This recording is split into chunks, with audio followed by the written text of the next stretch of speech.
Vida, morte é de suprema importância. Tempo rapidamente se esvai, oportunidade se perde. Cada um e cada uma de nós deve esforçar-se por despertar.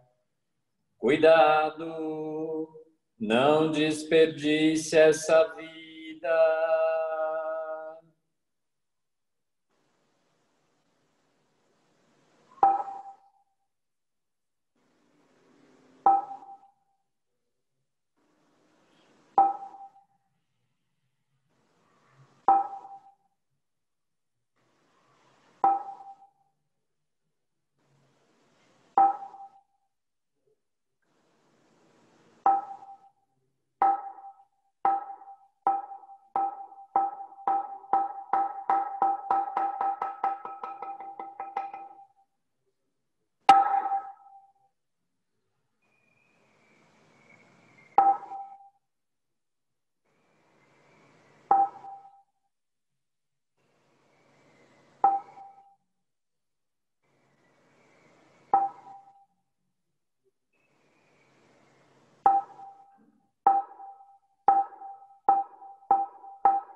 Depois da reverência, movimento o corpo um pouquinho.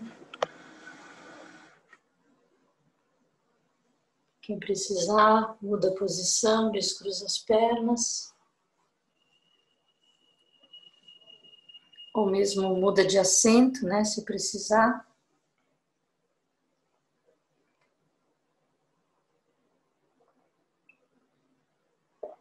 Vamos seguir as pegadas de Buda. Mais um pouco, e mais um pouco, e mais um pouco. Sem fim. Velho caminho, nuvens brancas. Capítulo 17.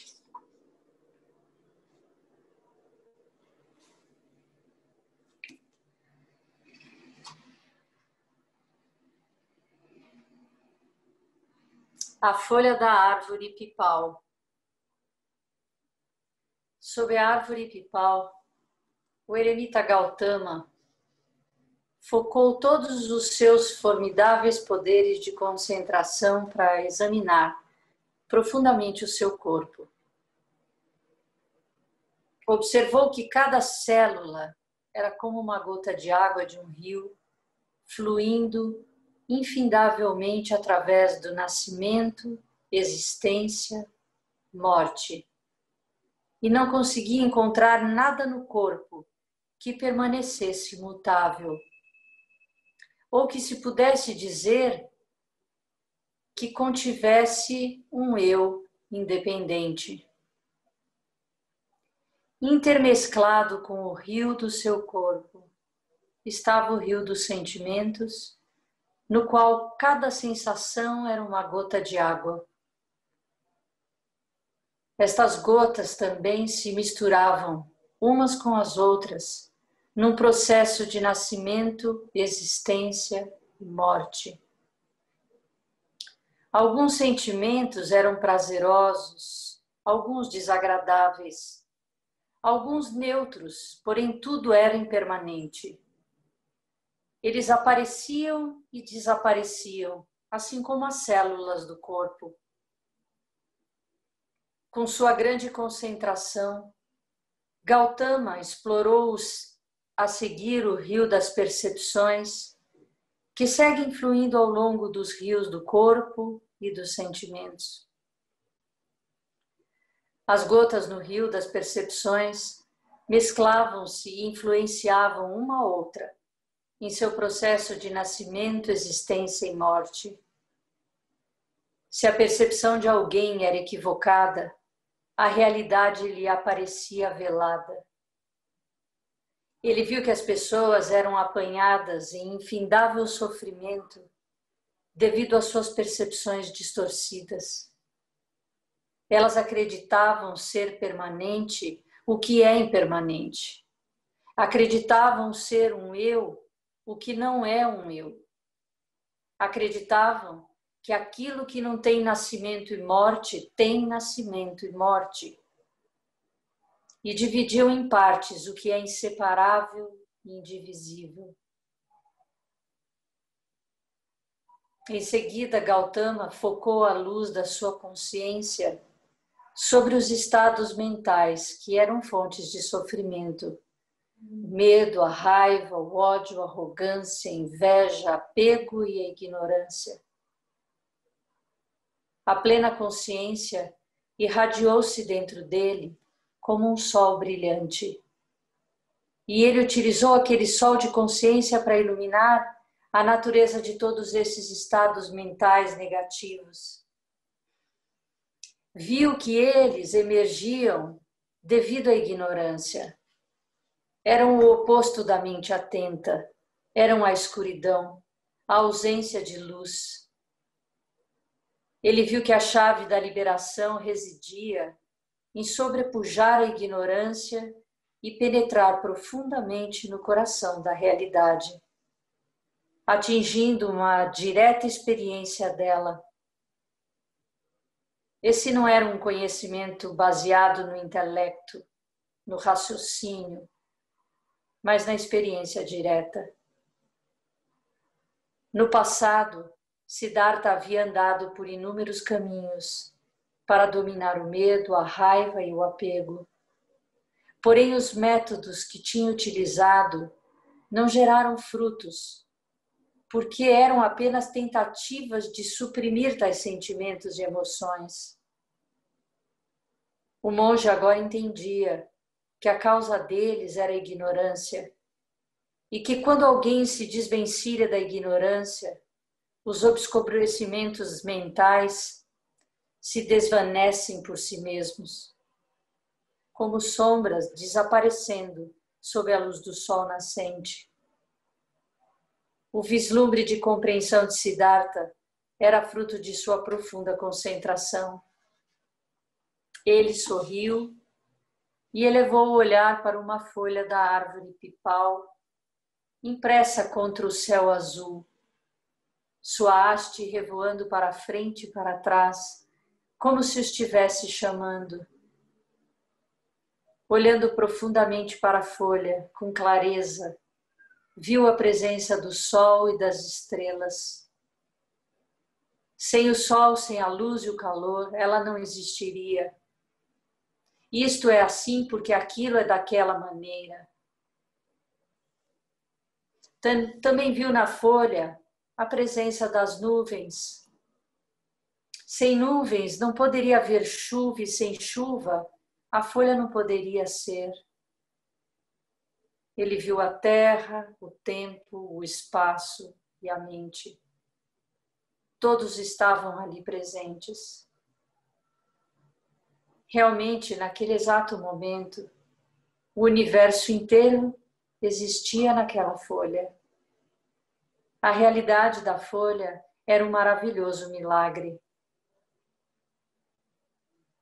Embora ordinariamente pensemos que uma folha nasça na primavera, Gautama podia ver que ela já estava lá por um longo e longo tempo, na luz do sol, nas nuvens, na árvore e nela mesma. Vendo que a folha jamais havia nascido, pôde ver que ele próprio também jamais havia nascido. Ambos, a folha e ele mesmo, tinham apenas se manifestado. Nunca tinham nascido, e assim eram incapazes de morrer. Com este vislumbre de consciência, ideias tais como nascimento e morte, aparecimento e desaparecimento dissolveram-se, e a verdadeira face da folha, assim como a sua verdadeira face, se revelaram.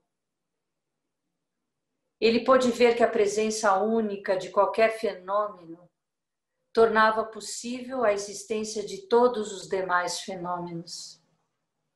Um incluía todos e todos estavam contidos em um. A folha e seu corpo eram um. Nenhum deles possuía um eu separado ou permanente. Nenhum deles podia existir independentemente do restante do universo.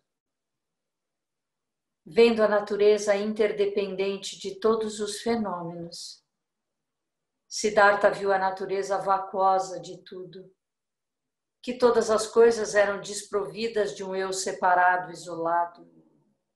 Ele percebeu que a chave da liberação repousava nestes dois princípios de interdependência e não eu. As nuvens flutuavam através do céu, formando uma alva base para a transluzente folha da árvore pipal. Talvez, naquele entardecer, as nuvens encontrassem uma frente fria e se transformassem em chuva. Nuvens eram uma manifestação, a chuva outra. As nuvens também eram não nascidas e não morreriam.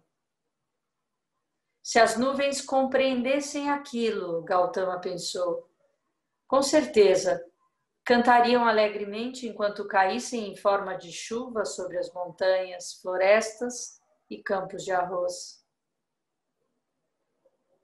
iluminando os rios do seu corpo, sentimentos, percepções, formações mentais e consciência. Siddhartha agora entendia que a impermanência e a ausência de um eu são as próprias condições necessárias à vida. Sem a interdependência e a ausência de um eu, nada poderia crescer ou se desenvolver. Se um grão de arroz não tivesse a natureza da impermanência e da vacuidade em relação a um eu, ele não poderia transformar-se na muda de arroz. Se as nuvens não fossem desprovidas de um eu e impermanentes, não poderiam se transformar em chuva.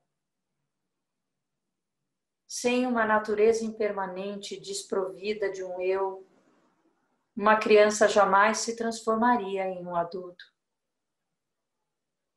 Logo ele pensou, aceitar a vida significa aceitar a impermanência e a ausência de um eu. A fonte do sofrimento é a falsa crença na permanência e na existência de eus separados. Vendo isso, entender-se-ia que não há nem nascimento nem morte, nem produção nem destruição, nem um nem muitos, nem interior nem exterior, nem grande nem pequeno, nem puro e nem impuro. Tais concepções são falsas distinções, criadas pela falsa intelecção. Se alguém penetrar na natureza vacuosa de todas as coisas, transcenderá todos os obstáculos mentais e se libertará do ciclo de sofrimento. De uma noite à seguinte, Gautama meditou sobre a árvore pipal, fazendo brilhar a luz de sua consciência por sobre seu corpo, mente e todo o universo. Seus 5 companheiros já o haviam abandonado há bastante tempo, e seus co-praticantes eram agora a floresta, o rio, os pássaros e os milhares de insetos viventes na terra e nas árvores. A grande árvore pipal era sua irmã de prática. A estrela vespertina que aparecia enquanto ele se sentava em meditação a cada noite, também era sua irmã de prática. Ele meditava até alta madrugada. As crianças da vila vinham visitá-lo somente no começo da tarde. Um dia, Sujata trouxe para ele uma oferenda de mingau de arroz cozido, com leite e mel. E Svasti trouxe uma braçada de grama cussa fresca.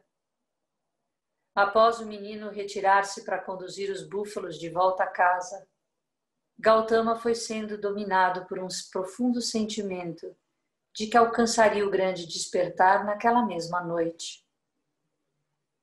Na noite anterior havia tido vários sonhos incomuns. Em um deles, viu-se deitado lateralmente, com sua cabeça repousando sobre um travesseiro constituído pelas montanhas do Himalaia. Sua mão esquerda tocando as praias do mar ao leste. Sua mão direita tocando as praias do mar ao oeste. E seus dois pés descansando contra as praias do mar do sul. Em outro sonho, uma enorme lótus, uma enorme flor de lótus, tão grande quanto uma carruagem, crescia do seu umbigo e flutuava até tocar as nuvens mais altas. Num terceiro sonho, incontáveis pássaros de todas as cores voavam para ele, vindo de todas as direções. Estes sonhos pareciam anunciar que seu grande despertar estava bem próximo. Muito cedo naquela tarde, Gautama meditou andando ao longo das margens do rio. Ele desceu até a água e se banhou. Quando o crepúsculo começou, retornou para sentar-se embaixo da costumeira árvore pipal. Sorriu assim que enxergou a verdejante grama cussa, bem arranjada aos lados, aos pés da árvore. Nesse mesmo lugar, ele já havia feito tantas descobertas importantes em sua meditação. Agora, o momento que tanto aguardara estava se aproximando. A porta da iluminação estava por se abrir. Lentamente, Siddhartha sentou-se em posição de lótus. Ele olhou à distância para o rio que fluía silenciosamente, enquanto a brisa suave roçava nas folhagens ao longo das margens. A noite na floresta era tranquila, ainda que extremamente vívida. Em volta dele, trinavam milhares de diferentes insetos.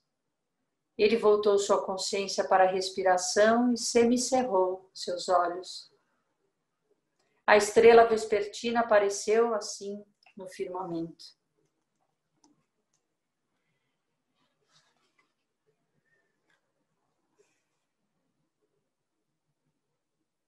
E amanhã ele desperta.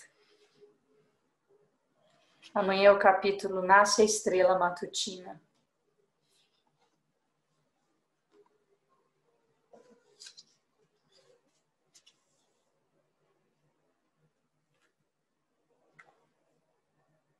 Esse é o bom Thich Nhat Hanh, né? Esse caminho que ele faz do interser, interconectando tudo e todos. A clareza dessa não separatividade, né? Essa não existência de um eu separado, em que ele vai, né? Ele vai passeando por todas as relações.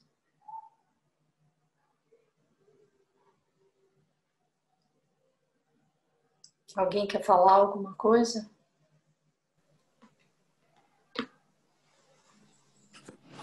Sensei, tá me escutando?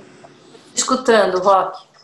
Para mim, eu acho que de toda essa leitura, além de toda essa questão de unidade, né, de interdependência das coisas e de um não eu, para mim ficou muito na prática. Tem uma palavra que você falou, que eu não vou recordar exatamente qual é, mas ele falou num determinado momento de uma profunda meditação, assim, de um estado para reconhecer tudo isso que foi dito.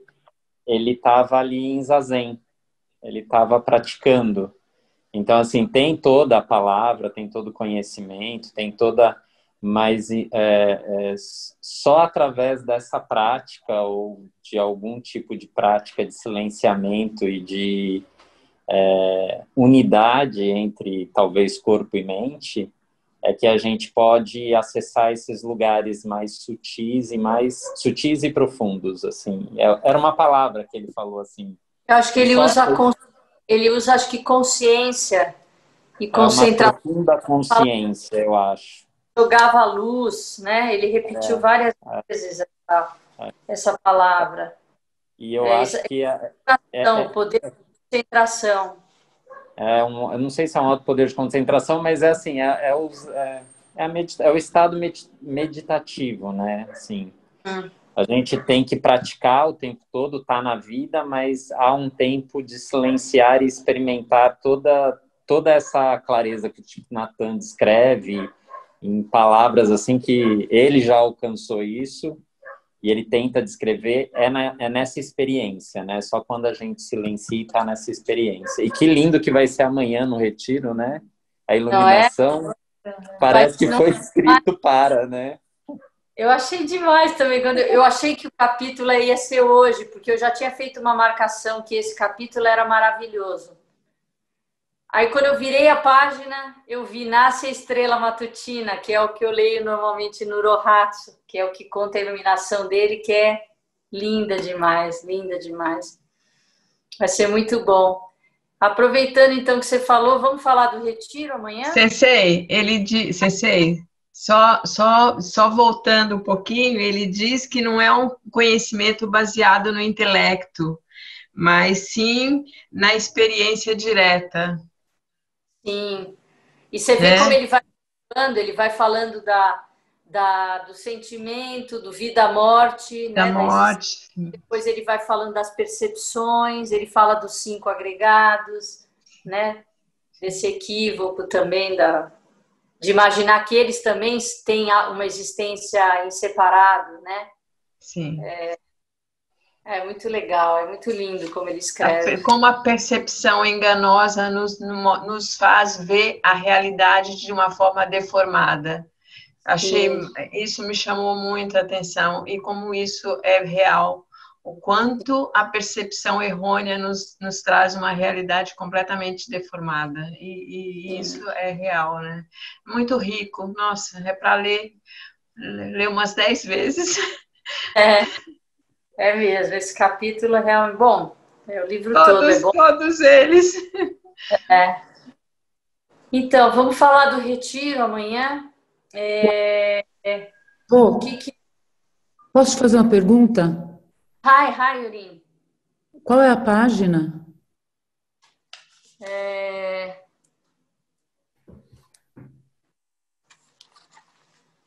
Capítulo 16, 17, página 95. Obrigada. Nada. Então, amanhã a gente vai ter o nosso retiro, né, de silêncio, e vai ter a prática de Oryoki. Como muitos de vocês nunca usaram o Oryoki, eu resolvi fazer o seguinte: a gente vai ter um intervalo para preparo da refeição e para fazer a refeição. Cada um vai montar o seu Oryoki na mesa, né, num lugar que se sinta confortável para sentar e fazer a refeição. Vai servir, né, as 3 tigelas, como eu mostrei nos encontros, e nós vamos comer em plena atenção. Mas como no chá, que eu faço chá aqui na sala, eu vou comer com o Oryoki aqui na sala, com a câmera ligada. Então, quem quiser olhar ou se perder ou quiser sentar para comer junto, vai poder acompanhar, né? Mesmo que esteja em outro lugar, com o teu celular ou, enfim, com como estiver conectado. Então, eu vou passar para vocês mais ou menos o tempo que eu considerei que é possível preparar a refeição e começar a comer porque nessa hora eu vou tentar já estar aqui sentada com o meu orioki servido para eu começar a fazer a refeição. Estou considerando que em meia hora a gente come, né? Então, se vocês quiserem, a gente vai, acho que colocar na programação, mas se vocês quiserem marcar, quem está aí, às 8h10 na programação, a gente vai começar a preparar o café da manhã. E às 8h40, quer dizer, meia hora depois, eu espero já estar sentada aqui com a minha comida servida. Então, às 8h40, eu começo a minha refeição aqui com orioki. Vocês não se apressem por mim, porque eu posso começar um pouquinho antes, vocês sentam um pouco depois, mas vocês vão olhando se perder, né? Que tem a hora da limpeza, da água, no final, né? Lembrando que no café da manhã é só água quente para limpar, não tem chá, o chá é só no almoço, tá bom? Então, às 8h40 eu vou começar a usar o orioki e eu devo terminar às 9h10. Eu vou tentar fazer em meia hora tudo, tá? Eu termino 9h10, a gente tem um tempinho para ir no banheiro, escovar dente, lavar o rosto, porque 9h30 na programação começa o SAMU. E aí sim vai limpar a cozinha, né? A louça que usou para cozinhar, aí vai limpar banheiro, vai escolher um SAMU apropriado para sua casa, para que partes você não limpou ainda e que precisa ser limpado, considerando que vai ter o alongamento também, reservar um tempo antes de voltar para o zazen para se alongar, né? E no almoço, o preparo vai começar a 12h40 e eu considero que a 1h20 eu consigo estar começando a comer. Então, a 1h20 eu pretendo estar com o orioki, com os alimentos aqui. Também estou considerando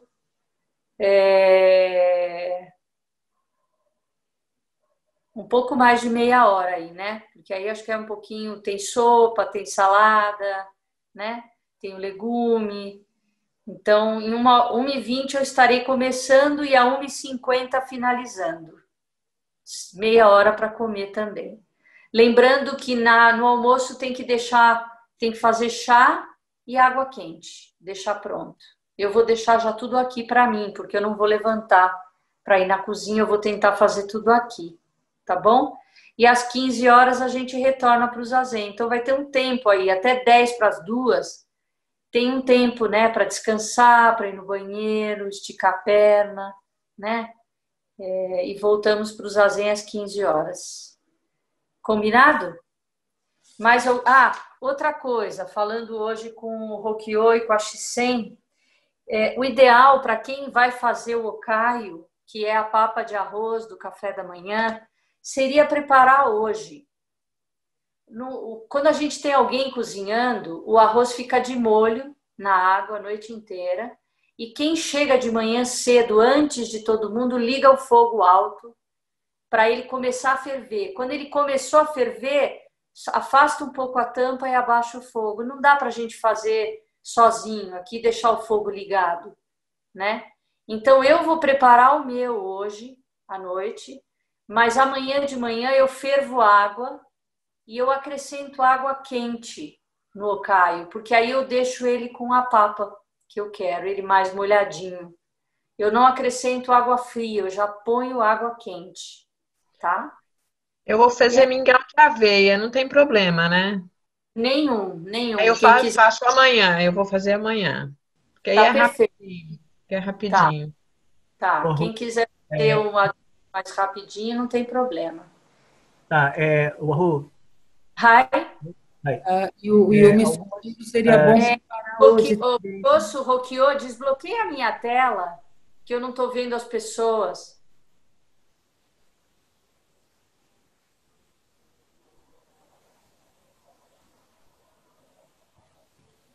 Aí, obrigada, Rokyo. Quem estava falando? Iorim. Oi, Iorim. E o misoshiro também começa a preparar hoje, né? Coloca a alga e o shiitake dentro da água para começar a fazer amanhã. Isso. Quem for fazer misoshiro também prepara a base hoje. Já deixa o caldinho ali. Quem mais? Eu ia falar, oi, Arro, boa noite. Oi, Chico. Que eu vou improvisar algumas coisas, adaptar outras, não vou seguir rigorosamente o cardápio, porque não deu para preparar tudo. E, Não. enfim, Não, e tudo bem. nem é. Eu acho que o importante é aproveitar o que tem em casa, né? Vai. Tentar aproveitar o máximo que tem em casa. Não precisa ficar preocupado, não. Quem mais? Finalizamos, então? Lembrando que vai ter sempre o Rokyo e a Shisen, né, de anfitriões, então qualquer dúvida, qualquer necessidade, fala com eles por WhatsApp, tá bom? Posso? E apreciem o silêncio, né? A diminuição de diálogos internos. Se você está com alguém morando, né? Se tem alguém dividindo com você a casa, pode conversar, mas tenta falar o necessário, né? Faz um treino de diminuir, de cortar os extras. Quem ia falar? Eu, Rokyo. Ai, Lembrando que a gente já criou o grupo de WhatsApp que vai receber o link amanhã, faltando 10 para 7, para quem quiser ir se preparando e entrando na sala com calma. Você já disse sobre essa questão de aproveitar o silêncio, e quem não estiver, que está aqui hoje, não recebeu ainda esse convite, não está no grupo, por favor, me procure. Eu estou repassando novamente, estou com a lista, tudo certinho, mas se alguém já não está no grupo do WhatsApp que chama Mugon Sesshin, me procura. E quem está de fora, lembrando que o último período de Zazen a gente manda o link desse grupo para poder entrar no último período de Zazen. isso, a gente mantém a prática das 19 horas, com a diferença. Ah, nós vamos ler então, hein, Rokyo? Não vai ser aquela conversa, nós vamos ler a iluminação de Shakyamuni Buda. Boa, tá bem. Exatamente. Então tá bom. Mais alguém? Podemos encerrar? O Rokyo está no mosteiro, com a Shuden, com o Kyoso. Então, bom descanso para vocês, trabalhadores, hoje. Gente, vamos encerrar então. Que os méritos de nossa prática se estendam a todos os seres e que possamos nos tornar o caminho iluminado. Lembrando que hoje é dia 18, para os judeus é um dia muito auspicioso, dia 18 é o dia da vida, e hoje é dia de Rosh Hashanah, véspera de Rosh Hashanah, Ano Novo, amanhã é a noite. Então, eu desejo Shana Tová a todos vocês. Tá bom?